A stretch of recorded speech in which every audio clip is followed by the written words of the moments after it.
Let me just put on the table first that I'm no retirement planning expert. So what I would try to do in this session, half an hour, is to ask some questions and stimulate some, hopefully stimulate some thought on the process.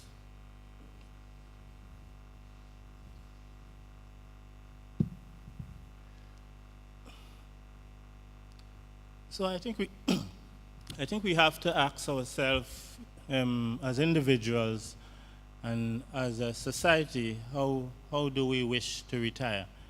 And how do we wish to treat with the issue of retirement? Because by and large, this is a society, in my humble opinion, that is not data-driven. So how do we want to retire? Do we want to have a salary of $3,000 and retire with an income of $8,000?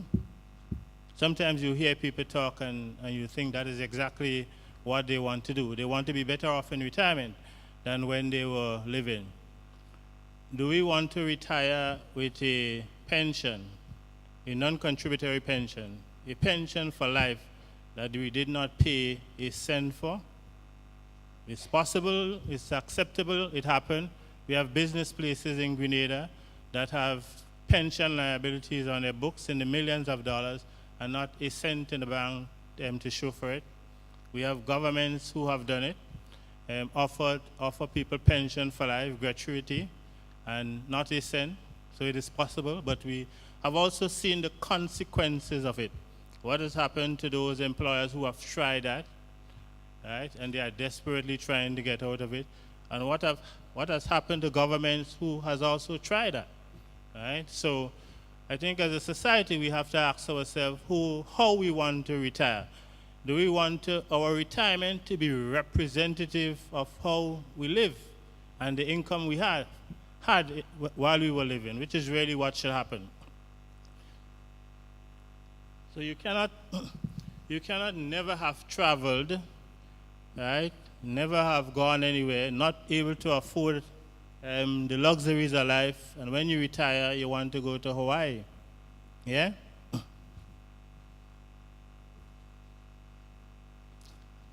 And unfortunately, in this society, in our small neck of the woods, on this piece of rock, we see this type of situation where people retire and they are still forced to work every day. It is not an optional thing, not that they feel, they just don't want to stay home and they're bored with the TV. They really have to work. They don't have a choice because they really have not prepared for retirement. They have none of the pillars that is necessary for a fulfilling retirement. And so they're forced to go to work every day. We see them in various strata. Some end up as security guards, some work in the bushing, etc., etc.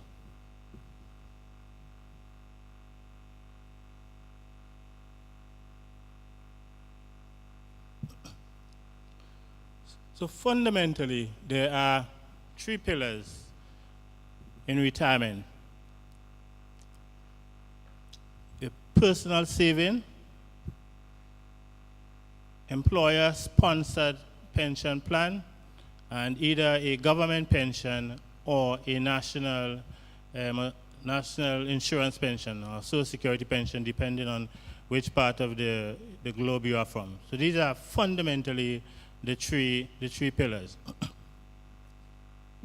And you really need all of them to make a successful retirement. Now, unfortunately, in Grenada, number two is virtually non-existent, except only a few employers in Grenada, the big employers, the established employers, have employer-sponsored pension plan.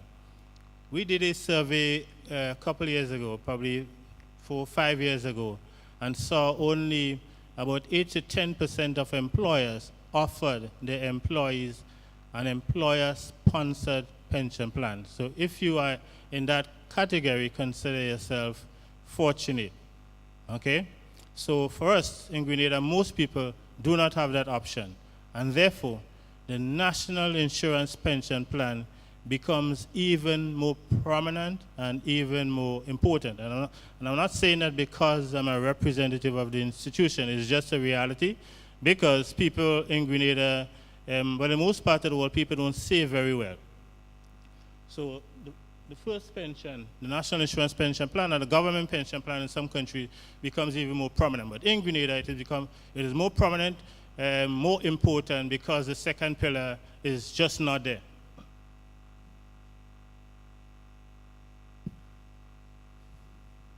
So in pension term, you really have basically two types of pension plan. Right? You have what we call a defined benefit pension plan and defined contribution pension plan. Now for a defined benefit pension plan, basically what happens is that you make a contribution.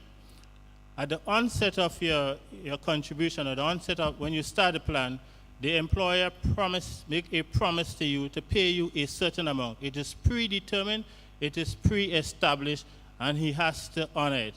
He has to honor it notwithstanding what happens with investments, notwithstanding what is happening in the market, whatever. And usually it is salary-based. The computation is based on salary, years of service, and accrual rate.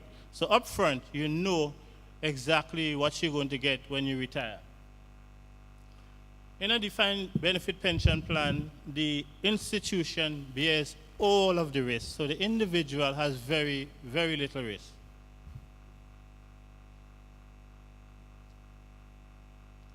And usually, the contribution rate is set very high at the onset so that you can build up a huge reserve. And this, for instance, at the NIH, that is what happened in the very early days of the NIH. In the very early days of the NIH, the contribution rate that we could have charged was in the vicinity of 0.5%, but we charged 8%. But you have to do that because you have to build a big reserve for when you get into trouble. And usually, of course, you have to do periodic adjustment. You have to have actuarial assessment over a certain period, usually 3 years. And then you have the defined contribution pension plan, where the individual more or less deposit money, and the money is considered his money. It is not pooled, it is not grouped, it is his money. It goes into quote-unquote his account. And when he retires, he draws from that amount of money that he would have put in that account, right? But interestingly, he cannot, when he retires, he cannot take more. You can only get what is there, okay? So if you have $50,000 in your defined contribution account, that is what, when you buy an annuity, that is exactly what they're going to calculate it. So you draw down on your $50,000, you're not going to get more. Unlike the defined contribution plan, whereas in most cases you get a pension for life. However, with the defined contribution plan, the individual bears all the risks. So for instance, if you have a defined contribution plan, you have accumulated, say, 100,000, 150,000, and you have a financial crisis and the institution lose most of it, then hard luck, right? CLICO is a classic example of a defined contribution plan. If the institution lose money from bad investment, you lose. The institution carries very little risk with a defined contribution plan.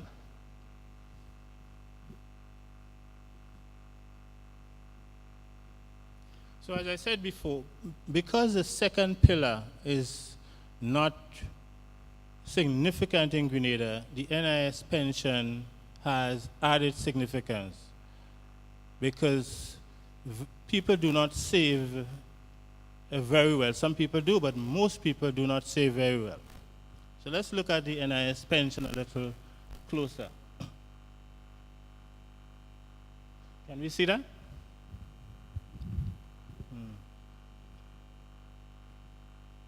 Okay, I'll just go through it. So I will talk it through. The NIH pension is calculated like this. You get what we refer to as an accrual rate. And the accrual rate, or you can say sometimes we refer to it as also the replacement rate. And it simply means what percentage of your salary I am replacing. So at the end of the day, if your salary at the end of your retirement was, let's say, $5,000, what percent of that $5,000 I'm replacing? Am I replacing 30%? Am I replacing 60%? Whatever, right? And the rate is calculated as follows. You get 30% for your first 500 contribution, right? And you get 1% for each additional 50, right? In every year, you get 50 contributions. 52, but let's say 50. And so you get 30% for your first 10 years of working, and each additional year, you get 1%. But you can only reach a maximum of 60%, okay? And then the actual computation of the pension is based on the rate and what was your salary in the last 5 years. Well, in our case, the best 5 years, but for most people, the best 5 years turns out to be the last five years. So you can end up, if you end up with an accrual rate, let's say of 50%, then you get 50% of $5,000. And that's basically how you compute the pension. So below I had an example, but it might be difficult for you. It might be difficult for you to follow it from there. So this person had 1,796 contribution, right? They had a salary of $4,000 for the last, let's say, 5-6 years.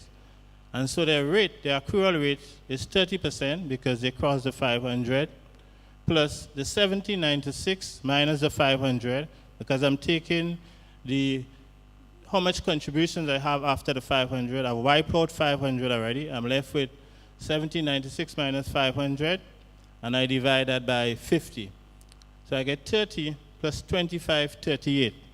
Now, in NIS, you only do, for this accrual rate, you only do whole numbers. So you lose the 0.38. Okay? So your rate is 30 plus 25, which gives you 55.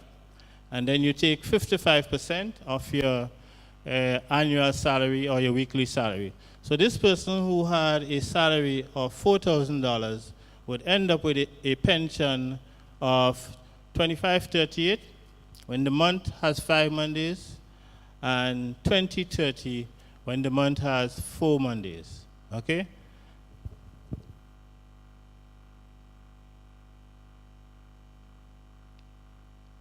Now, I have a sense I know what we want to say, right, or what we are saying. Because all of the time you hear this, that the pension is very small, but I don't think people understand how costly pension are. So let's look at this particular pensioner. I'll refer to him as Pension X. If you don't mind, I'll come down. So I'll refer to him as Pensioner X, but is an actual pensioner, right? He contributed $25,398. His employer contributed $31,000, right? That is a total of 50-something thousand. He accumulated 1,583 contribution, right? And it gave him an accrual rate of 52%, a replacement rate of 52%. So far, he has received $154,154, okay? So far. And he's only 69. And this is not a one-off. This happens with almost all of our pensioners. Okay? So this is not one-off. Right? So you wonder, how is the NIS going to survive if you are paying people, because he's getting, for all of the contribution that was paid for him, he's getting almost 3 times. So far, he has received almost 3 times. And for the contribution that he alone paid, he has received almost 5 times. Okay? But that's the fallacy and that's the weakness of the defined benefit plan. It is technically flawed. It is not good, okay? And it is why ever so often you have to increase the contribution rate, you have to increase the retirement age, you have to do stuff to keep it going, okay? But it is not generic to Grenada. Most Social Security schemes in the region and the world have the same structure. Flawed, okay?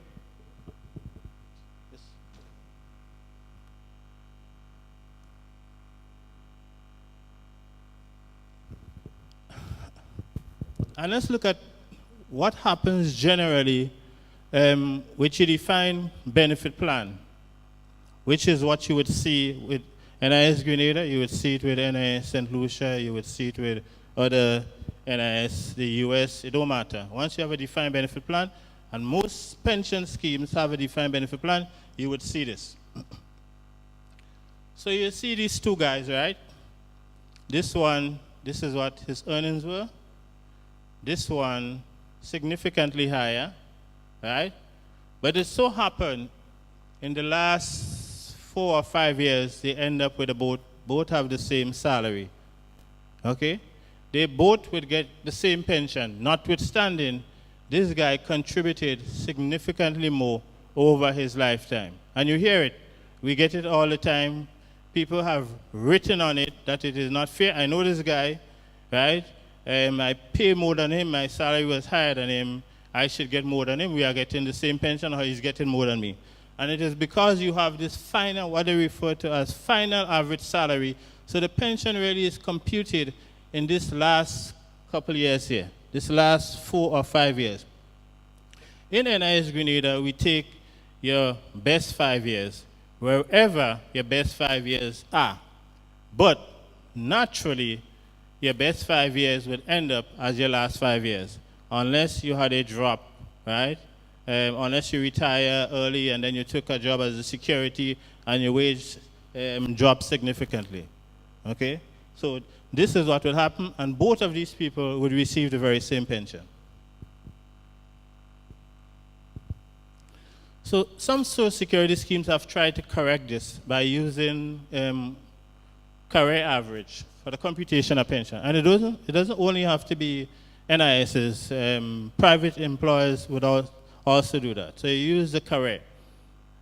And the career is it is good, but it is really good mostly for the institution. Okay, so if we wanted to control costs, and we have to control costs at some point, and we must control costs. If we want to control costs in a significant way, we could say, let's do career average. Because when I do career average, I'm taking this. I'm taking this part of the wage, I'm taking this. You see? So the pension gets smaller, yeah, if I do career average. So it's good for Social Security scheme, and some have used it. Some have done away with the final average salary, and they have gone to use career average. But normally, when you do career average, you would index it, right? So you see, this is the indexation based on either inflation or wage increase. So you do indexation to bring the lower wages up, but it still would not compete with your final average salary. Be a little better, but nothing close to what you get from final average salary. Good?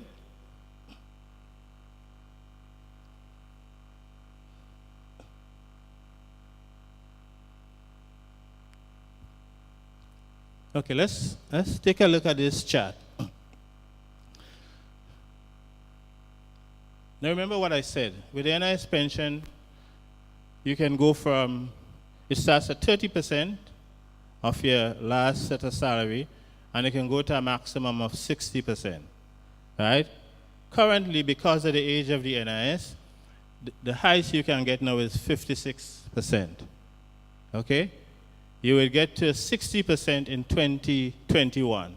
So the highest you can get is 56%. So that's your replacement rate.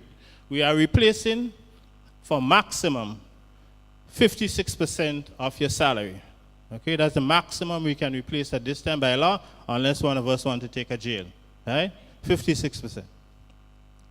So, if you, remember the NIS have a ceiling, we only take wages on 5,000. We don't take wages on 6,000, 7,000, so those are you making 20,000, We don't even see it. Okay, I see Linda smiling. So, if you had 5,000 or before, if you had 3,500, 4,500, 5,000, right? Your replacement rate would be 56% because I would take 56% of 3,500 in calculating your pension. If your wage was 5,000 just before you retire, I would take 56% of 5,000 simply, and that would be a pension. And therefore, the 56% would be your replacement rate. But look at what happened to higher income earners. When your income starts rising, right? Look here, 9,000, 10,000, good. That percentage of your wage above the 5,000, you're not paying NIS on it, and therefore you are not calculating your pension on it. Okay? So forget about that. Right? If you are making 16,000, you are only paying NIS on 5,000. So when we are calculating your pension, we are only worrying about 5,000. As a matter of fact, we don't see your $16,000, and you don't want us to see it either. Yeah?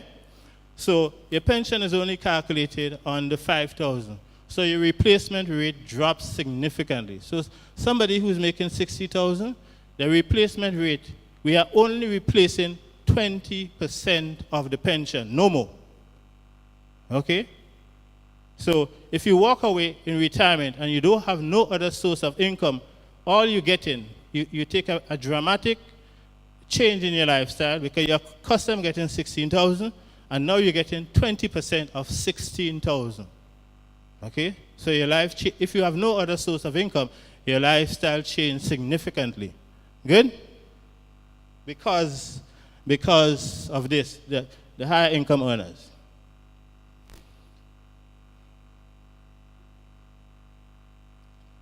And why is that? Why is that? Because in this society, we like to eat our cake and have it. Okay?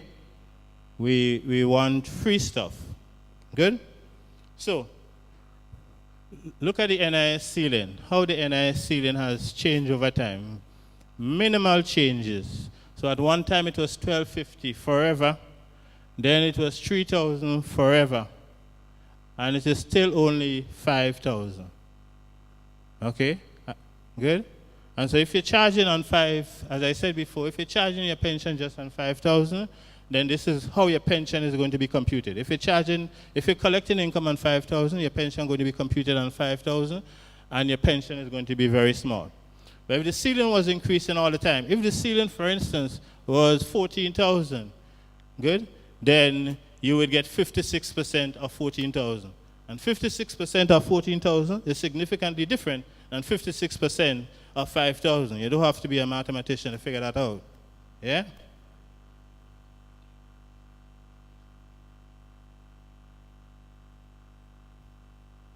So the experts say for to live good in retirement, right?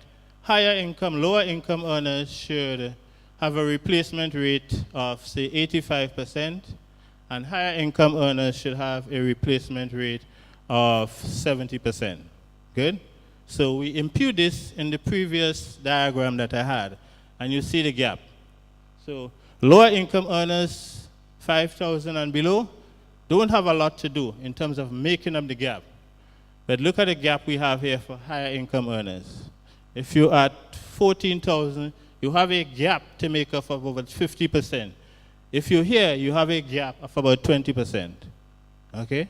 So that is what a low ceiling at your Social Security institution does for you in terms of your pension, in terms of your retirement. It means you have more work to do on the employer side, the employer-sponsored pension plan, and you have more work to do in your private savings, right? Because, mind you, no Social Security scheme is going to give you significantly above 60%, right?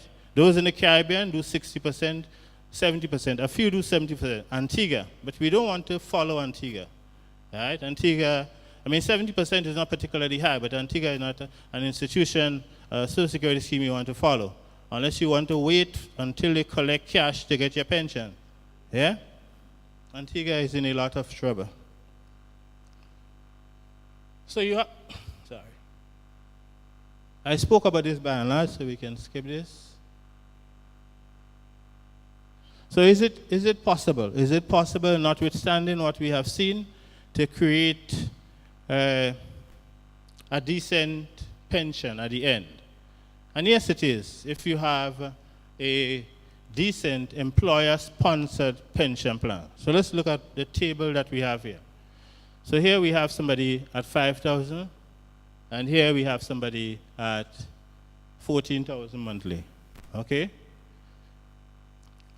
The employer-sponsored pension plan is offering a maximum of 70%, and it's not unrealistic. Some of the plans do it. Sagico does it. You can get a maximum up to 70%. Good? The NIS is offering a maximum of 60%. So you could end up with a maximum of 130%. But do you really want a society where people in their retirement are living better than when they were working? No. So really what should happen, and you hardly see it here, well, maybe very few employers do this. I think Republic Bank does it, but very few employers try to integrate the NIS pension with the employer-sponsored pension plan, which is really what you should do. Right? You really should not be doing this blindly, that you have an employer-sponsored pension plan, you have an NIS-sponsored plan, and you do not know what they're doing, because it could save you significant costs, because you do not want an employee to walk away with this. This is not making any sense. Right? It's making a lot of sense for the employee, but it's not making any sense for the employer, and for the society, it's not good. Yeah? So, between the employer and the NIB end up with 130, but you could do an offset. So if you do an offset at 30%, the person could still end up with 100%. You can still end up with a full salary. Right? And therefore, you could do a greater offset. As the employer, when you're structuring the plan, you could do a greater offset. You could say, I don't want this person to walk away with their salary. I'm going to do a greater offset. I'm going to do a 50% offset and let them end up with 80%. So it's possible. Right? But it means you have to have an employer-sponsored pension plan, and it means you also have to know what you're doing. Right? You have to have discussion with the plan sponsor. And then on this side, right, although the NIB is really affecting the high income earner here, he's only getting 20% from the NIB. He can get as much as 70% from the plan here, and therefore end up with 90%, and you could offset it by 10%, and he walks away with 80%. So it is possible still for high income earners to walk away with a decent pension plan. Right? But I'm not talking a lot about savings, because savings is here and there with different people. Right? But you have to have the employer-sponsored pension plan, because the NIS is only giving you maximum 60%. And this is not unique to Grenada. This is everywhere. In the US, you're not even getting anything close to 60%. In the European countries, you're not getting anything close to 60%. Forget it. You may figure it is good when you hear the conversion to EC, but when you're in the country, dollar is a dollar. Yeah? So I think that's it for me.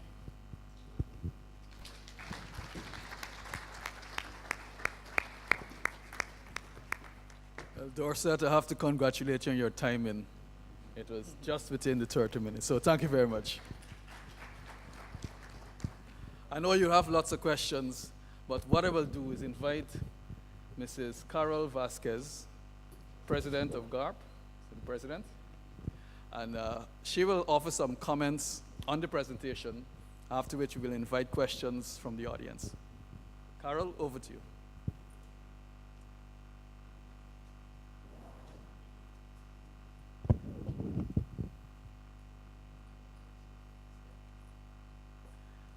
Okay.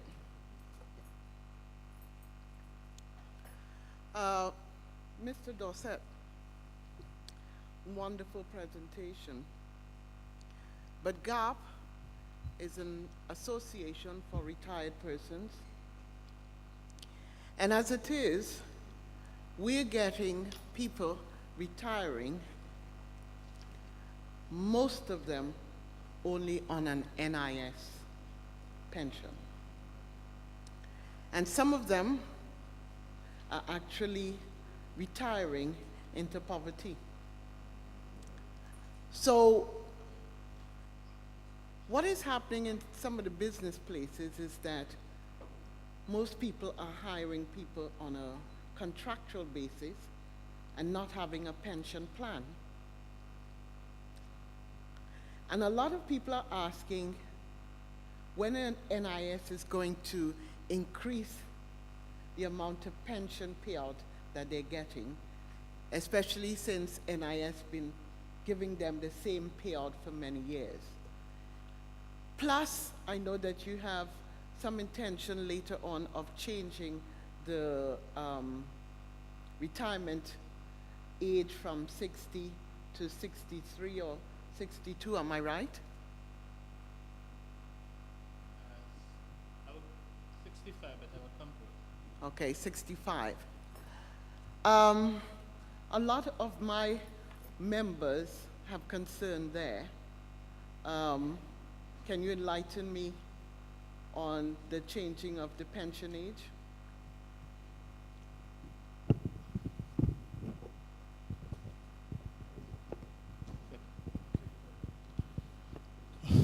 So you are correct, right?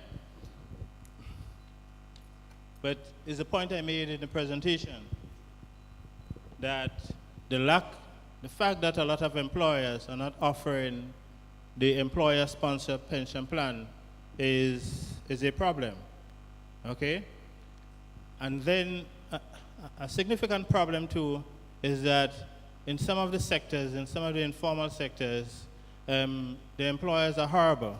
So you have people who deserve a pension and ending up with not getting a pension or getting a grant because the employers are not paying for them.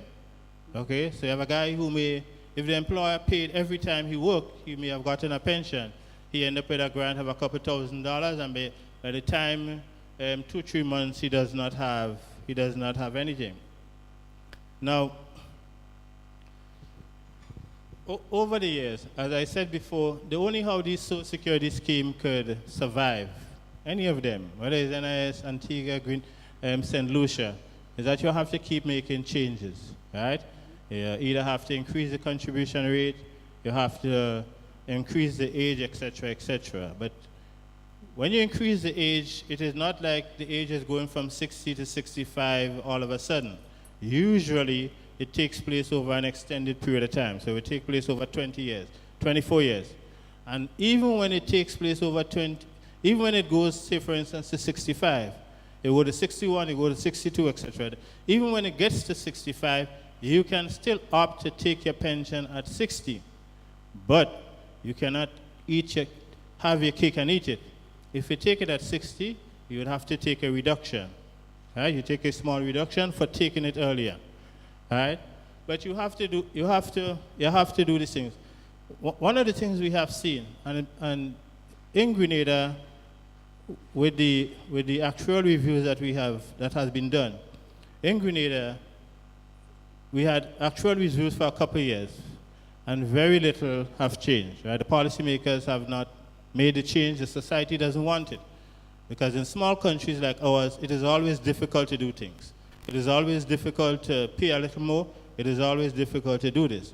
But what happens over time, in our case, is that the pressure on the NIS is so much that the guys are saying, listen, that pension increase that I promised you 3 reviews before, it is no longer on the table because the pressure on the scheme is too much.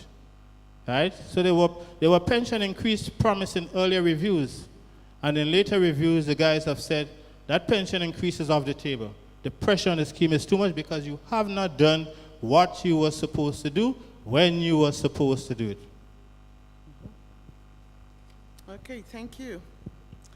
I have another question, and that pertains to education of NIS subscription or NIS to be involved in NIS.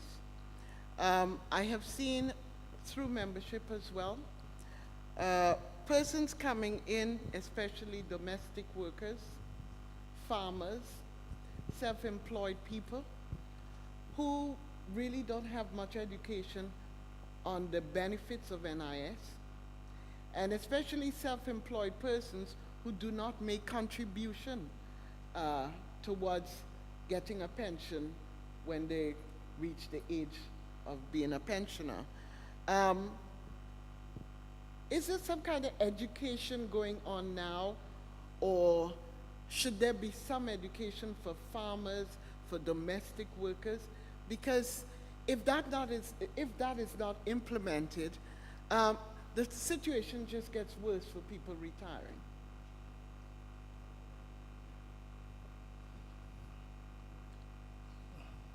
We have a public relations officer here, so maybe I should call her to answer and put her on the spot.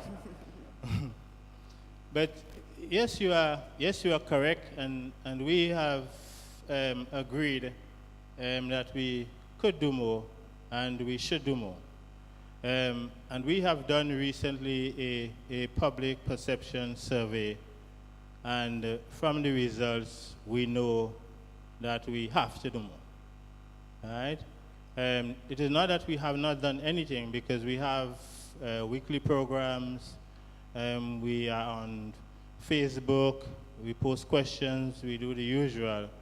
But for a program that is that important and that relevant, and that is maybe in a small society as ours, the only pillar, I agree that we have to do more, and we could and should do more.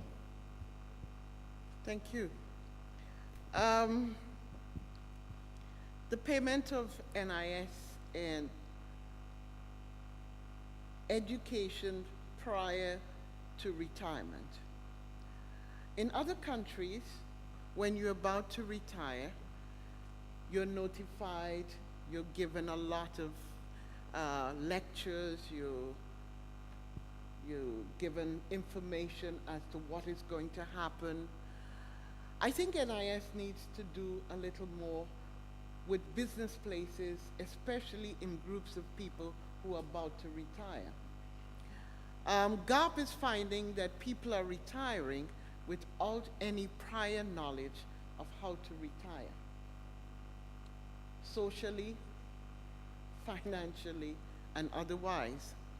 And I think some of your programs should be in getting people into that transition from the workplace, together with GARP, actually. NIS should work with us.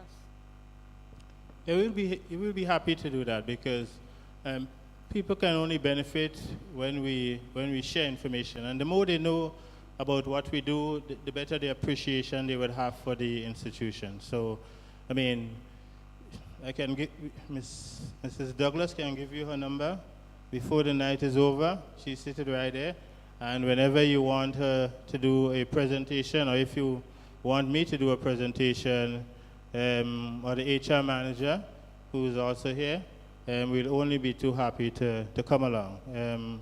So we believe in sharing and discussing, and we honestly believe we could and should do more.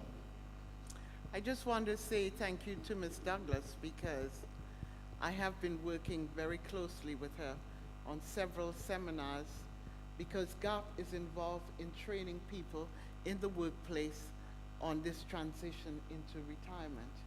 And she has been a wonderful person for information, but I still got to say not a lot is being done. We need to do more. People are very ill-informed, and especially the groups of domestic farmers and self-employed people. You are totally correct, because in the survey that we did, we saw that farmers, agriculture workers, and unemployed persons, and there was another group, had the most negative perception of the NIS. And we know is a consequence of information. So you are correct. The data that we did bear you out on this.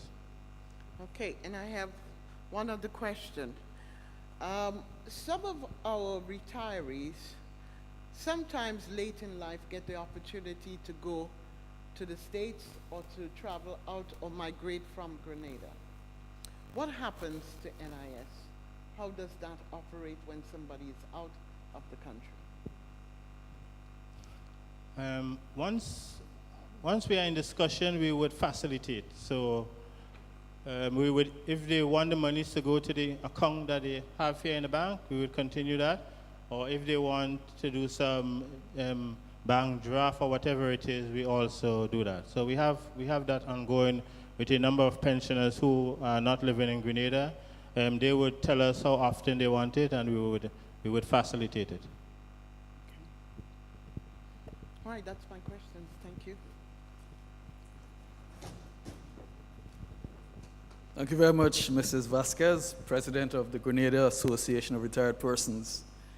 I'm sure there are other questions out there, but just let me add something to what was said earlier in terms of the education. I think tonight's symposium was a golden opportunity. As you say, the name of the symposium is Making Your Golden Years Golden. It was a golden opportunity for the entire Grenadian public to come out and learn about how they can prepare themselves for a better retirement and not retire in poverty. So, when you say that some business places would have seminars and talks for their employers as they are retiring, that is good. But I want to make the point that it shouldn't be as they are retiring. In fact, we started a program some years ago, exactly like this, preparing for your retirement. Now, when we started, it was the first time, so most of the folks were in their 50s. But now we're down to persons in their 30s. And we want to get it to a system where within your first couple of years in the bank, you will be exposed to a program like this. As I said, you have to start from your first paycheck. Don't wait until you're in 30s, 40s, and even 50s. All you're going to be doing is helping yourself to retire in poverty, and we don't want that. It's too much strain in the society when that happens. So any more questions from the audience? Well, all I can say is that, Dorset, you have been as clear as mud. No, I want to thank you, Dorset. It was a wonderful presentation. I mean, I learned a lot of things myself about how the NIS operates and how pensions are calculated. And I'm sure the audience themselves appreciate what they learned tonight. So thank you again, and let's have another warm round of applause to Dorset and for Carol.